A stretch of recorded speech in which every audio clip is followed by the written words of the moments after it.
ci àdduna mbokku téléspectateurs yi safoo te ànd ak ñun ci ITV yegsi leen ak jàmm ci seen bloc d'information la totale bu àllarba juróom-ñeenti fan ci weeru août ci atum 2023 Sénégal ndax ab démocratie la ba léegi su dee ne àdduna wërgal këpp ku nekk moo ngi am gis-gis goo xam ne moo ngi koy am ci suñu réew ci jafe-jafe yi xam ne dund nañ ko ci weer yi ñu génn waaye itam at yi ñu fi jógee ay doomi réew mi ñàkk ci seen bakkan ab parti politique ñu tas ko ay ñeneen ñi nekk ci langum politique bi ñu dugal leen ci kaso gi ab avocat bu dugg ci réew mi jaarew ko ci yoon génn ci réew mi jaarew ko ci yoon ñu teg ko loxo waaye mujj ko bàyyi mu ñibbi waaye itam coppite yi xam ne andi nañ ko ci constitution bi ak itam ay chapitre yoo xam ne def nañ ko ci code électoral bi te juróom-ñaari weer moo des laata ñoo egsi ci présidentielle bu 2024 looloo tax nag ñu samp laaj bi xool ndax démocratie googee ñuy waxtaane ci biir réew mi lu am lam déet ak nan lañ ko war a mën a gën a dëggalee suñuy gan ñaar ñu nekk ci langum politique bi ku nekk ak fa mu bawoo kenn ki ci kujje ki keneen ki ci nguur gi ci sama ndeyjoor laa koy tàmbale ab juriste la nekk membre ci cercle des cadres bu République des valeurs CECAR mi xam ne ki ko jiite mooy Thierno Alassane Sall Abdourahmane Maïga ñu nuyu ko bàyyi ko mu nuyu waa Sénégal ak waa àdduna. waaw seen Assane maa ngi lay nuyu di la sant bu baax di la jaajëfal ci invitation bi donc di profité ci occasion bi nuyu waa ITV yëpp parce que fii moom vraiment daanaka suñu kër la donc ginnaaw loolu maa ngi nuyu aussi suñu président le président Thierno Alassane Sall futur président de la République ça moom c'est clair et net donc ñu ngi koy nuyu bu baax ak tous les membres de la République des valeurs ak tous les téléspectateurs donc aussi di nuyu waa département de Mbour vraiment bi nga xam ne fa laa jógee donc nekk fa coordonnateur aussi en même temps donc maa ngi leen di nuyu waa Mbour di leen jaajëfal bu baax di ñaan yàlla aussi di nuyu sama co-débatteur bi nga xam ne moom tamit ci Mbour la jógee daa nekk Diouf séeréer bi donc maa ngi leen nuyu bu baax di espérer que waxtaan bi ñu fiy jëlee bon vraiment dina nekk njëriñu askan bi nekk njëriñu askan bi Sénégal yëpp mën ci jàngat ni mu ko waxee tey waa Mbour ñoo ne ci plateau bi ci beneen boor bi Abdoulaye Diouf nekk coordonnateur bu COJER foofee ca département bu Mbour nekk itam premier adjoint bu maire bu Nguéniène Ablaye ñu nuyu la bàyyi la nga nuyu waa Mbour xam nañ foofu la ñuy tàmbalee laataa ñoo bàyyi nga nuyu waa Sénégal ak waa àdduna. merci Alassane maa ngi lay nuyu encore une fois di la remercier ci invitation bi di nuyu sa téléspectateur yi di nuyu waa ITV yëpp di nuyu waa Sénégal di jiital na comme ni nga ko waxee waa département de Mbour et plus précisément waa commune de Nguéniène di wax rek ne ñu ngi jaajëfal ñëpp daal di yaakaar ne émission bi comme ni nga ko waxee dinañ ci waxtaan luy jëriñ Sénégal ak àdduna. luy jëriñ Sénégal jëriñ àdduna jëriñ démocratie loolu la ñuy waxtaanee Maïga est-ce que Sénégal jàpp nga ne démocratie la ba léegi parce que su fekkee ne au-delà de certains actes yooyu dinañ ci gën a dugg mais coppite yi xam ne président bu ñëw wala nguur gu toog dina ko def ci constitution bi coppite yi xam ne saa su ne ñu def ko ci code électoral bi yenn yi xam ne ñoo ngi koy gis ay mel na deru Sénégal dañ koy yàq ca bitim réew ci ay avocats yu fiy dugg génnaat fii ay yeneen mbir yoo xam ne tas nañu parti politique est-ce que yow soo doon wax ne démocratie am na di nga jël Sénégal comme exemple. waaw Alassane vraiment maa ngi rafetlu question bi parce que question bu am solo la parce que dañuy wax waxu démocratie donc comme ni nga ko waxee donc yaa ngi laaj naan est-ce que démocratie am na Sénégal mais loolu je pense que loolu sénégalais yi askan bi à l'unanimité peut-être que bi nekk ci pouvoir bi ñoom ils peuvent penser le contraire mais képp kuy sénégalais vraiment nga xam ne Sénégal kese moo tax a jóg xam nga ne démocratie bi franchement donc dañ ko salfaañee y a pas de démocratie parce que démocratie si quintessence am mooy c'est disons la loi de la majorité gouvernement du peuple pour le peuple et par le peuple donc en fait dañu war a jox expression à c'est-à-dire occasion askan bi ñu mën a exprimer wu par rapport ak yenn situation mais qu'est-ce qui se passe ici aujourd'hui dañu jàpp ne que Sénégal démocratie amu fi mais oligarchie moo fi am oligarchie maanaam c'est une poignée de politiciens ñoo jël en otage askan bi donc te loolu vraiment dafa di loo xam ne yàgg na fi am jàppoon nañ ne que peut-être avec le régime de Macky Sall situation boobu dina changer donc au début amoon nañ ci yaakaar bu bëri parce que xam nañ ci yan conditions la jëlee réew mi donc voilà ba au début amoon nañ ci yaakaar mais aujourd'hui le constat bi ñu gis ne que mooy Macky Sall ak ñi nga xam ne ñu la fi utu ñoom ñëpp c'est du pareil au même parce que am na loo xam ne tey jii man damay dem sur le point juridique parce que man domaine boobu laa maîtriser moom laa xam par exemple tey jii su ma jëlee les deux cas comme ni ko waxee mooy Karim ak Khalifa bon des gens yoo xam ne tey jii ils ont été jugés condamnés yaa ngi dégg par nos juridictions compétentes pour des délits yoo xam ne dafay porter ci suñu deniers publics yi maanaam xaalisu askan bi ñu jàpp leen ñoom ñu nangu ko kenn gi sax moom dafa nangu moom dafa avoué te en droit li ñuy wax mooy l'aveu est la reine des preuves mu nangu ne moom dafa sàcc. alors nañ ko wax te il faut dire les choses telles qu'ils se présentent parce que c'est des pratiques yoo xam ne yu fi nekkoon qui portaient sur des malversations financières donc ñu jàpp ko ci mu nangu ne bon loolu am na et cetera ak keneen ki Karim bi nga xam ne moom tamit dañ ko fi jugé condamné ko par des juridictions compétentes yaa ngi dégg et puis après te loolu yoon c'est-à-dire que les textes de loi notamment les articles L29 dafa ne woon képp koo xam ne donc dañ la jàpp ci ay luubal maanaam c'est des malversations financières ak yeneen infractions yu demee noonu donc waroo bokk ci élection loolu ça se comprend aisément parce que ñi ñu war a jiit dañu war a am benn statut benn posture boo xam ne maanaam ils doivent être propres c'est-à-dire qu'il y a une certaine moralisation bu ñuy wax de la vie politique mais tey bu ñu permettre tey jii ci ay waxtaanu néeg ay politiciens toog seen biir askan bi ñoom ñu bàyyi leen fële ñu waxtaan seen biir tombé d'accord nekk ñi nga xam ne ñoo doon luubal alalu askan bi démb ñu permettre leen tey jii ñu mën a nekk ay candidats am le courage naan dañuy demander le suffrage des Sénégalais ça pose un problème te loolu le président Thierno Alassane Sall dénoncé woon na ko au niveau donc de l'Assemblée nationale. Assemblée ku sa wujjuti sang nee nañ yenn saa yi doo mën a seet Diouf yow ci point boobu démocratie bu Sénégal ñu bëri dañ doon wax ne président Macky Sall ba muy ñëw dañu woon dañuy réformer patrie avant parti mais nee nañ démocratie dafa mel ne dañ ko gën a dellu ginnaaw est-ce que yow constat boobu nga def ou bien tu te dis que il faut quand même relativiser. Bon Assane je pense que sur ce sujet-là il faut vraiment relativiser mais balaa ma ci dugg nga may ma masawu Sénégalais yi ci li nga xam ne moo fi jàll fan yi peut-être dinañ ci dugg muy ñi nga xam ne ñàkk nañ seen bakkan vraiment ci ak li nga xam ne xew na fële ca Yarax mais aussi masawu famille yi nga xam ne aussi seen doom yi ñàkk nañ seen bakkan ci immigration clandestine loolu dama ko bëggoon a wax rek avant may répondre sa question maintenant par rapport à la démocratie est-ce que dellu na ginnaaw wala taxawaayam gën a dëgër je pense que man dama naan au Sénégal démocratie bi dafa gën a am doole dañ ko gën a dëgëral parce que le président de la République son excellence le président Macky Sall c'est un homme de dialogue un homme de consensus mais aussi dafa nekk un démocrate et je rappelle sur ce point là que ne en 2012 président de la République moom moo nekkoon opposant boo xam ne en dehors ci combat bi mené avec l'opposition sénégalaise autant mu nekk di xeex lu troisième mandat dafa dem jox kàddoom ay nitam sénégalais ne leen man damay déglu les institutions du Sénégal mu nekk le conseil constitutionnel mu dem campagne yi dugg ci àll bi yàlla def mu nekk président en 2012 donc loolu dalay won rek ne loolu ci démocratie la au même moment y avait une opposition qui était là à la place de l'obélisque nekk bi di xeex nekk bi di andi violence nekk bi di andi leneen mais loolu su weesoo aussi démocratie comme ni mu ko waxee c'est là gouverner pour le peuple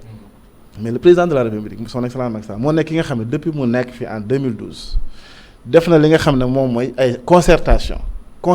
sur beaucoup d'autres domaines yoo xamee ni ça ne touche même pas la politique parce que ñun aussi Sénégal la ñu sonal mooy 24 heures sur 24 on parle politique fii ici des concertations sur l'enseignement supérieur am na fi ici des assises sur l'éducation am na fi ici des assises sur la décentralisation am na fi à travers l'acte de la décentralisation yooyu yëpp c'est des choses yoo xam ne le président de la République initié na ko ba initié même le dialogue la journée nationale du dialogue le 28 mai kon loolu xam nga c'est la démocratie te loolu soo ko wootee moom mooy c'est les Sénégalais dans leur composante majorité ku ci nekk ci fa nga bokk béykat beeg nappkat beeg politicien beeg ñoom ñooy ñëw toog waxtaane li nga xam ne moom mooy vraiment les questions de l'heure les questions qui intéressent les Sénégalais loolu su weesoo aussi sur le plan purement politique mais le président de la République son excellence Macky Sall moo fi andi l'accès universel au suffrage moom moo fi andi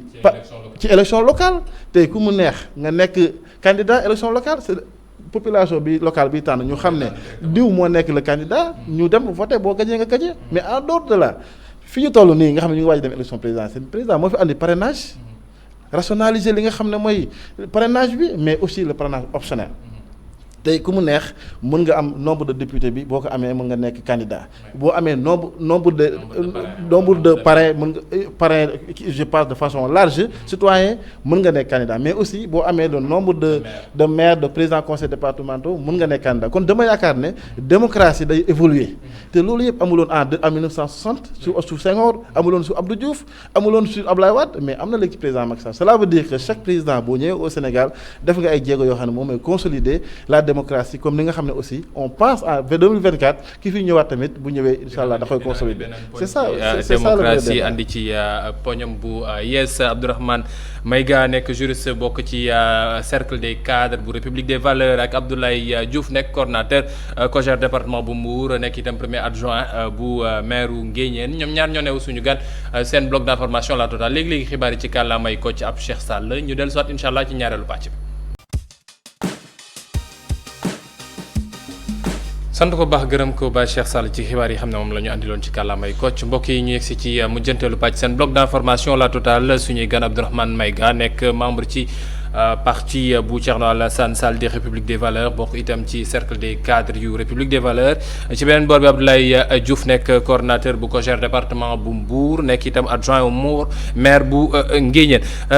Abdourahmane dégg nga sànq Abdoulaye lu mu jeexale par rapport ak li mu wax.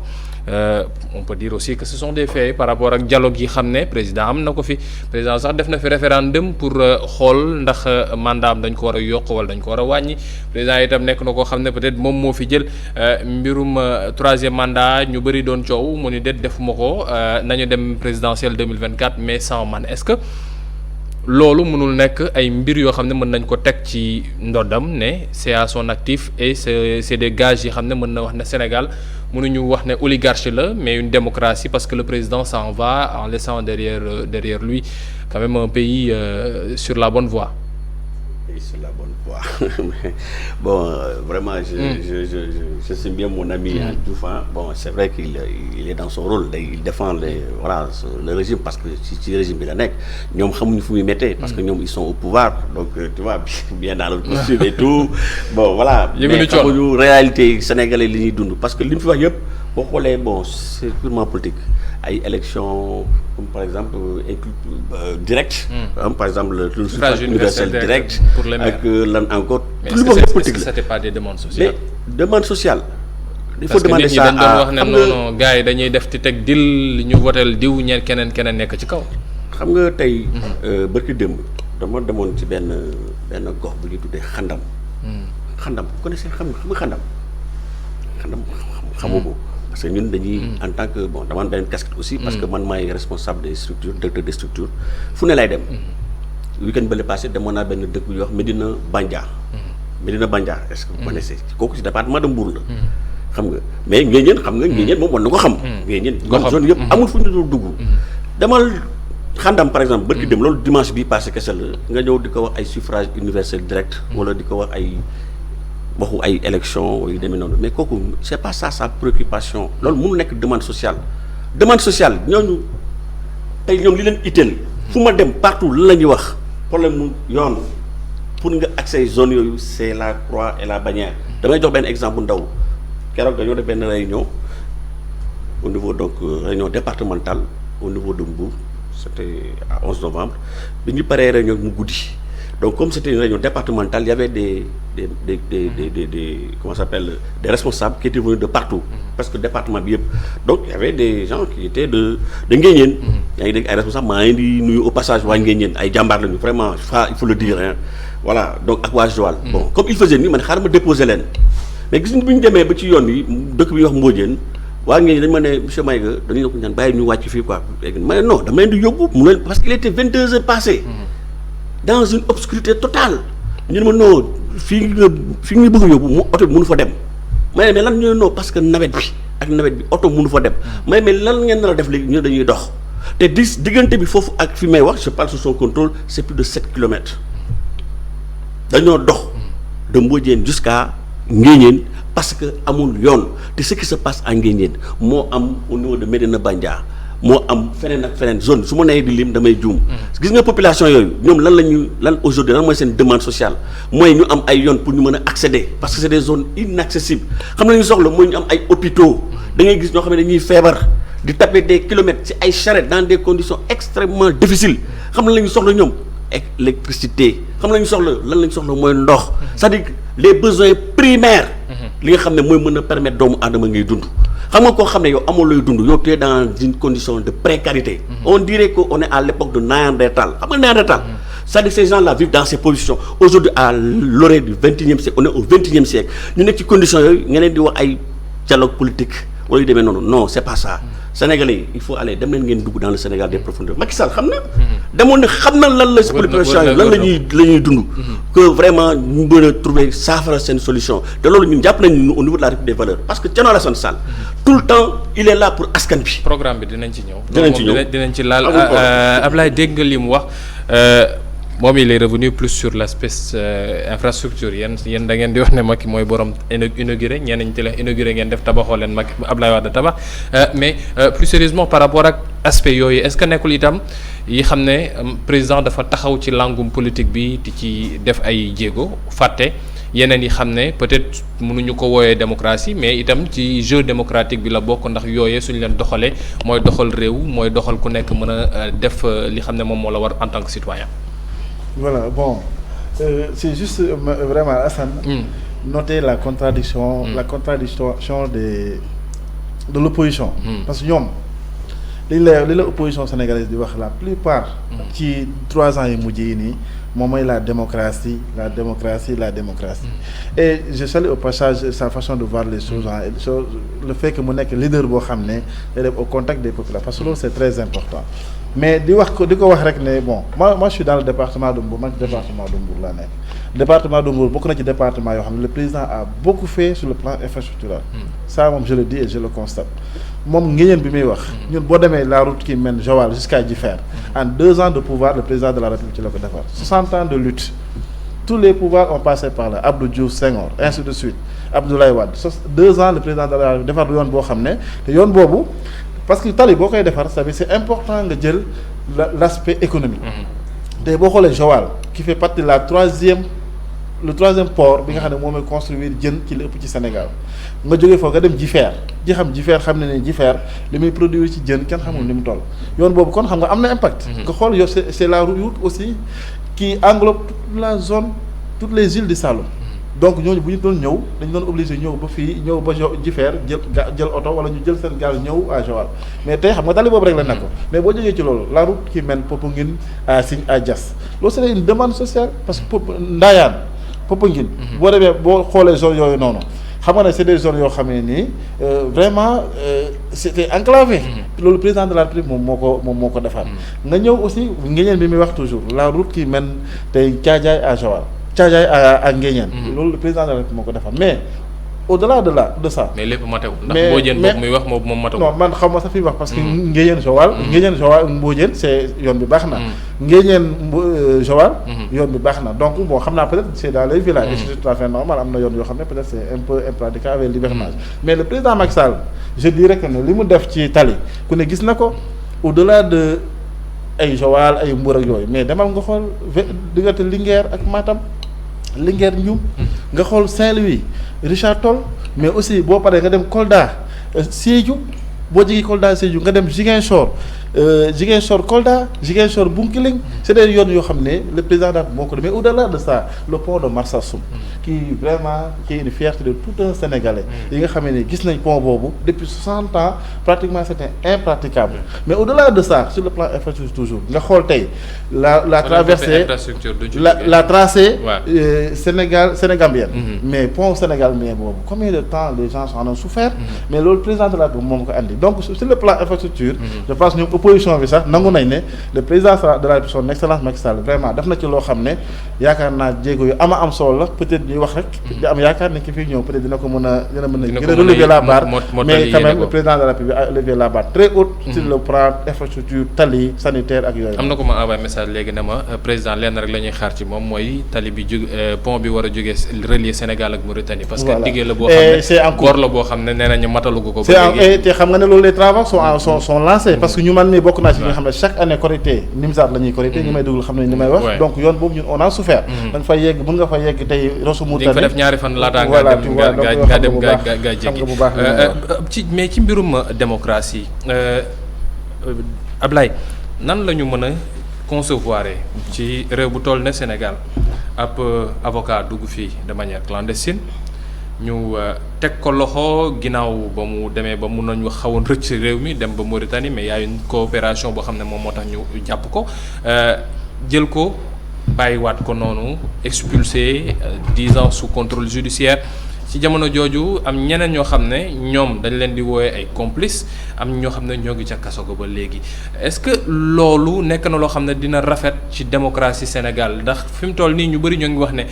mbirum Juan Branco bi daa mel na lu gën a yokku ci mbirum daaneel gi ñu daaneel Pastef muy dissolution bi waaye itam seen njiit bi xam ne jël nañ ko tëj ñi xam ne dañoo jege ci moom ñu jël ko tëj est-ce que fin wu reñu Macky Sall nekk loo xam ne démocratie bi moo ngi koy commencé di xajamal. Voilà bon Alassane je pense que si cette question là moom merci sa bi nga ma ciy posé parce que c'est très important man benn fi ma njëkkee mooy l'affaire Juan Branco c'est un activiste qui professe vraiment la révolution anti-républicaine anti-valeur. C'est un gauchiste donc loolu mën nañ ko comprendre. Déjà man je vois mal tey par un parti légalement constitué au Sénégal nga mën a jël avocat bu mel noonu muy constitué wu ci yow pour défendre ses intérêts donc là il y a vraiment quelque chose à revoir et dans un parti normal où vraiment les gens réfléchissent je pense qu'ils ne devaient pas s'allier avec cet avocat là parce qu'au Sénégal on a 2000 avocats vraiment qui depuis 1960 ont défendu la cause politique et vraiment on en a vu les résultats gis nañ ko mais au-delà de ça ñu gis ne tey ñoom ñi nga xam ne tey ñoom ñooy wax la rupture totale avec l'Occident ku ne xam ne y a une opposition radicale boo xam ne ni ñoom bu ñu sañoon tey dañuy tout ce qui est en relation avec l'Occident dañuy débarrasser ak ñoom mais ñoom dañ jëlee avocat boobu yaakaar ko ne kooku c'est un sauveur moom mu leen war a mën a sauver yaakaar ne kooku tey moom moo war a mën a seen porte-parole au niveau international donc il y a des questions à se poser par rapport à ça mais en dehors de ça. démocratie tey mais démocratie bi parce que lu ñu dese ci ay simili dafa bëriwul juróom-ñeent la rek moo tax mais démocratie Sénégal est-ce que xajamul suñu gisee ñu jàpp ab avocat dàq ko ci biir réew mi ñeneen ñu jël leen tëj ñeneen ñi saa su ne ñuy dégg ne diw toppee nañ ko diw toppee nañ ko diw tëj nañ ko est-ce que nekkul loo xam ne itam Sénégal luñ ko xamee woon ak démocratie bi nu mu mele woon benn vitrine nekkul luy yàqu. non parce que au Sénégal n'oubliez pas que Sénégal dafa am ay conventions judiciaires avec des pays européens. Et la France en fait partie. En dehors de ça aussi Juan Branco c'est quelqu'un qui a été condamné ici au Sénégal mis en liberté provisoire et son non, cas pas condamné parce que jugé. Non, il a été mis en liberté provisoire et son dossier est contrôle judiciaire et son dossier est toujours en cours. Cela veut dire qu'à tout moment son dossier bi mën nañ ko enclencher que ça soit ici au Sénégal que ça soit à l'étranger mais loolu su weesoo ñi nga xam ne ñoom ñoo nasaxal démocratie Sénégal nasaxal les institutions du Sénégal mais quelqu'un à qui boo xam ne tey justice Sénégal dañ ko jox mandat d'arrêt international cela veut dire qu'il est recherché partout interdit d'entrer au Sénégal mais kooku tey mu lié avec des gens yoo xam ne ay sénégalais yoo xam ne def nañ ay njuuj njaaj ba fexe ba kooku dugg ci territoire sénégalais bi cela veut dire que tey ñi bëgg a jël Sénégal ñoom ñoo nasaxal tey Sénégal gàcceel ko di won na sax ne ñoom loolu fierté la ci ñoom Juan Branco nga xam ne tey défier na l'état du Sénégal défier na la République fierté la mu dugg ci ñoom de façon clandestine et ñu jàppale ko mu loger fii xas ñu saaga ñu ba pare bëgg a jaar aussi génnaat à travers les frontières mauritaniennes je pense que aussi vraiment il y a une question de pour nous politiques de revoir nos copies parce que tey bu ñu bëggee jàppale Sénégal bu ñu bëggee doole Sénégal moi je suis républicain vraiment et je suis pour l'état de droit je pense que ñun am nañu benn taxawaay boo xam ne nii c'est pour vraiment pour défendre l'état défendre la démocratie mais aussi défendre à toutes les se mettre en défense avec toutes les personnes yoo xam ne seen xeex mooy nu nasaxal Sénégal nasaxal les gestions de la République bañ ko nasaxal waaye itam bañ a boole nekk ñii dañuy bokk ñii duñu bokk Maïga keroog gis nañu plaidoyer bu Thierno Alassane xam naa ne yaa ko woo ci roq ne ko avocat yi nii la ñu defee nañuy plaider devant l'hémicycle mu wax méttitam ci coppite yi ñu andi ci code électoral bi est-ce que da ngeen jàpp ne sénégalais bon dañu war a def ay élections yoo xam ne c'est exclusif ñii dañuy bokk ñii duñu bokk alors que ne ñëpp doon wax ne non nañu am une élection inclusive où tout le monde peut participer y compris Khalifa y compris Karim Meïssa Wade. waaw merci Alassane mooy ça veut dire que yaa ngi suivre Thierno Alassane Sall bu baax comme bon nombre de Sénégalais. ma la plaidoyer c'est obligatoire par rapport aussi même ak ce qui se passe actuellement au Niger. Il a fait un plaidoyer boo xam ne mais c'est des milliers et des milliers de vues waxuma la au niveau national. mais au niveau international surtout au niveau de la sous-région des questions yoo xam ne qui nous interpellent tous. te man li ma gën a frappé mooy keroog bi muy coow problème mu Niger di mettre en garde pour une éventuelle escalade militaire de nos forces armées dans cette guerre qui n'est pas la nôtre. mais keroog assemblée bi mais gars yi dafa nekkoon dans un brouhaha boo xam ne kenn du comprendre. c'est-à-dire que gars yi dégluwuñu ko pour te dire déjà quel type de député on a à l'Assemblée nationale. on parle de questions d'ordre de sécurité nga xam ne dañuy interpeller ñun ñëpp dañoo nar a jël Sénégal dugg ci benn guerre boo xam ne mais li yàlla xam doy na ak ce qui se passe au Niger c'est un cas boo xam ne extrêmement grave. parce que aujourd'hui CEDEAO bi nga xam ne wax na ko. en réalité c'est un syndicat des présidents c'est même pas un CEDEAO. boo xam ne c'est un syndicat des présidents ëllëg mën ngeen ci bokk soo leen demee ba ni Sénégal da ngeen koy bëgg a jiite bon da ngeen di nangu fu nekk jeex na c'est terminé parce que fu nekk nii dëkk yëpp gars yi leen weddi muy Guinée muy comment ça s'appelle muy Mali. ay putschistes da ngeen di soutenir les putschistes ça c'est terminé parce que. mais est-ce que da ngeen di soutenir les putschistes. non c'est pas question de soutenir. parce que si vous dites que ne vous mettez en avant ces pays-là c'est comme si da ngeen bëgg soutenir les putschistes. yaa ngi génn ci sama laaj bi par rapport ak une élection inclusive parce que temps bi ñu dese moom moo bëri moo tax dinaa fa ñëw mais ma développé tuuti. waaw Niger bi xam nga beneen mbir la moo tax. waaw mais d'accord ñun par rapport ak élection yi di ñëw ñun d'abord on n'a pas participé au dialogue donc dialogue bi lépp lu ñu fa jëlee xamoon nañ ne que c'était des actions yoo xam ne dañ ko tracé woon à l'avance ay affaire combine bëre yoo xam ne pour essayer donc de rendre éligibles des candidats qui ont été rendus coupables condamnés par nos juridictions de vol de deniers publics loolu c'est inadmissible ñun mënuñu ko accepter ñun tey on a toujours été républicain ñun dañu mës a constant ci lu ñu nekk ku war a bokk na bokk ku warut a bokk waroo bokk parce que y a des textes on a des textes extrêmement clairs le code électoral est là avec des conditions claires nettes et précises donc pourquoi ñu bëgg a toog bëgg a jël malgré le fait que ñu purger seen peine yow da nga jàpp ne non dañu waroon génne ci biir dañu war a appliquer les textes quel que soit alpha malgré le fait que ne juridiction extraordinaire bi yéen ñëpp ci ku jëkk yéen a doon wax ne CREI yi baaxul suñ taxawee tey ne non CREI yi baaxatul bon donc nañ ko daaneel nañu bàyyi ñii ñu mën a bokkaat ñii nekk ci ku jëkk waa PPDS ñoom waxuñu sax modification code électoral ñoom révision la ñuy laaj est-ce que bon mënuñu am bonne foi ñu ne non nañu bàyyi ñëpp ñu bokk. xam nga koo xam ne dañ ko jël. wala vous avez peur de perdre votre place d'outsider. Non, on n'a peur de rien ñun amul lu ñu tiit ñun on est convaincu que en 2024 on va gagner ces élections parce que ñun man je suis sur le terrain ñun ñu ngi ciy liggéey partout donc à tous les niveaux même au niveau de la diaspora ñun xam nañ ne que ñun suñu jëm xam nañ ko dañu dul wax rek donc on n'a peur de rien du question ragal mais c'est-à-dire que ñun suñu position suñu posture mooy li nga xam ne moom la ñu mës a am depuis que la République des valeurs a été créée en 2017 mooy lan mooy nous sommes des républicains donc il faut que les textes soient respectés am na loo xam ne tey jii aujourd'hui Assemblée nationale lan la fi loo xam ne koy waxtaanee au niveau de l'Assemblée pourquoi ñuy arroger des prérogatives yi nga xam ne ça relève de l'Assemblée nationale ñu koy jël di ko waxtaanee ci biir néeg mais c'est ça déjà un premier dysfonctionnement par rapport ak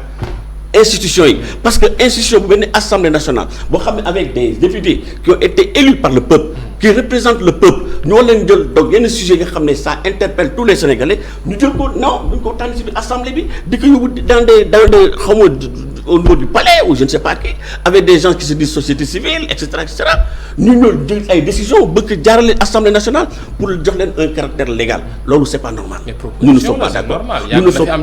non c'est-à-dire que am na loo xam ne li fi nekkoon mën nañ ko mën a parfaire que ñun on n'a jamais dit que c'était bon c'était la charge de la preuve parce que en général on dit que la charge de la preuve incombe au demandeur mais ici il y a un renversement de la charge de la preuve loolu kese mooy problème bi donc war nañ mën a jël ñu ne bon au lieu que maintenant ñuy demander à l'accusé d'amener des preuves mais ñu essayer d'appliquer le droit classique mooy celui qui par exemple attaque quelqu'un ou bien soupçonne quelqu'un d'avoir détourné moom moo war a amener des preuves mais loolu jarul ay dialogue politique double juridiction mais c'est simple def avec le principe du double degré de juridiction mais je pense que c'est des procédures tellement simples faciles loo xam ne jarul woon ñuy jël suñu budget di amatee toute une population et cetera ñu fi wax donc li fi nekk nañ ko jëm a parfait c'est des institutions on a des institutions fortes comme ay OFNAC ay CNI CREI tout ça mais nañ leen jëm a jox ay jumtukaay yoo xam ne dina mën a permettre ñu mën a def seen liggéey normalement. donc une fois au pouvoir est-ce que Thierno Alassane Sall day delloowaat seen illégibilité ñi ti ak Khalifa ak Karim ak disons-le entre guillemets ak Ousmane Sonko qui est encore sous les liens de la détention. Non, pour le cas d'Ousmane Sonko je peux pas me prononcer là-dessus parce que c'est une affaire qui est pendante devant la justice. ah mais Khalifa ak donc Khalifa ak Karim parce que une fois au pouvoir da ngeen yaakaar ne il faut que ñu delloo leen ñu nekk. non ñooñu le peuple a déjà tranché. Sénégalais yi je pense que ils sont pas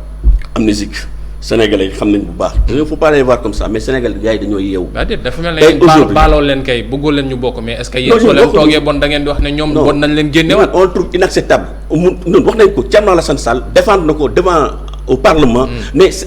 on est foncièrement contre mais des gens soo xam ne dañoo ils ont été condamnés pour des détournements de deniers publics. mais loolu comment on peut les rendre comme ça par un coup de baguette magique. ne dañuy nekk ay.